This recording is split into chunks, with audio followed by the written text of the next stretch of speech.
I'm here at the Calgary Tennis Club in Canada, where Scott Clayton is playing a futures event.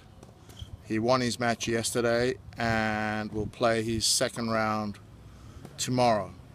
Scott has been playing professional tennis for under 2 years, and I just want to hear his view on what he's learnt and what he would advise young players at the end of their junior career starting to embark on playing professional tennis.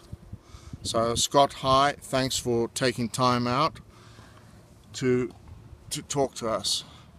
And could you tell us, in your first sort of 18 months, what you've learnt and what you would advise?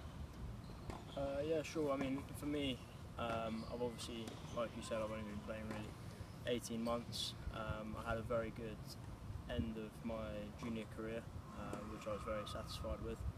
I think for me, really, the main thing that I'd say I've learned and I would pass on to people that are going to be coming into this situation would be that, I mean, I feel because I had such a good end of my junior career, my level of expectation, I think, was much higher when I came onto the Futures Tour in how I would perform.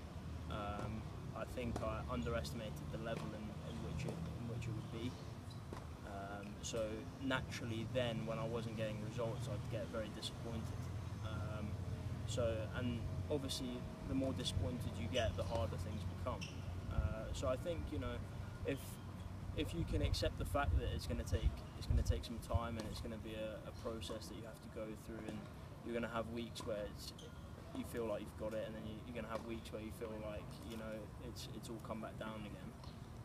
I think if you can accept that and just keep working day in, day out, and putting everything you can possibly on the court, then eventually you'll find the results that you want. But then again, when you do find the results you want, don't feel like you have to, all of a sudden you're going to be winning everything, because there's going to be weeks where you're not playing so well.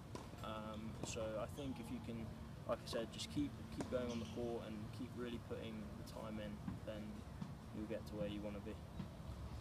Okay, and how high would you rate perseverance during the tough times? Because I feel, as a coach, and I've seen it, that many players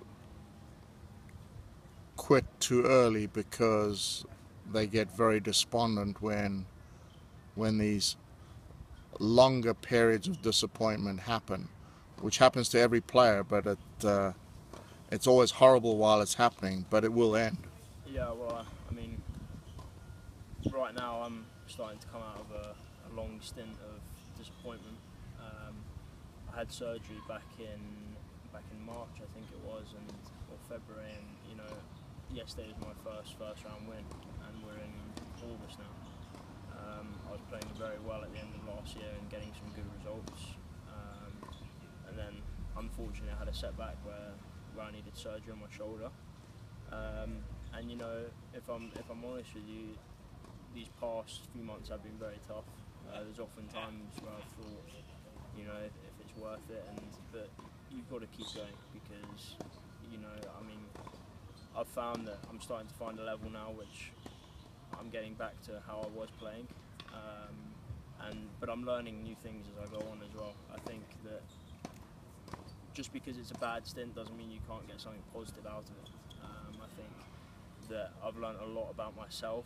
I've learned a lot about what it needs on the practice court, because, you know, if you're not finding it on the match court, then, you know, it's got to come from practice. So although, yes, you can have a lot of negative parts of tennis, you know, you've always got to try and make the positive out of it. Excellent. Thank you.